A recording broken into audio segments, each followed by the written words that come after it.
Praise the Lord. இன்றைய வசனங்கள். என் பரிசுத்த ஸ்தானத்தை சிங்காரிக்கும்படி லீபனோனின் மகிமையும் தேவதாரு விருட்சங்களும் பாய்மர விருட்சங்களும் புன்னை மரங்களும் கூட உன்னிடத்திற்கு கொண்டு வரப்படும். என் பாத ஸ்தானத்தை மகிமைப்படுத்துவேன். உன்னை ஒடுக்கினவர்களின் பிள்ளைகளும் குனிந்து உன்னிடத்தில் வந்து உன்னை அசட்டை பண்ணின யாவரும் உன் காலடியில் பணிந்து உன்னை கர்த்தருடைய நகரம் என்றும் இஸ்ரவேலுடைய பரிசுத்தரின் சியோன் என்றும் சொல்வார்கள். நீ நெகிழப்பட்டதும் கைவிடப்பட்டதும் ஒருவரும் கடந்து நடவாததுமாயிருந்தாய். ஆனாலும் உன்னை நித்திய மாட்சிமையாகவும் தலைமுறை தலைமுறையாயிருக்கும் மகிழ்ச்சியாகவும் வைப்பேன் என்கிறார். ஆமேன்.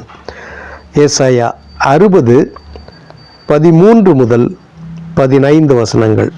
கர்த்தர் தாமே இந்த நாள் முழுவதும் உங்களை குறைவில்லாமல் பலப்படுத்தி ஆசீர்வதித்து பாதுகாத்து வழி நடத்துவாராக. ஆமேன்.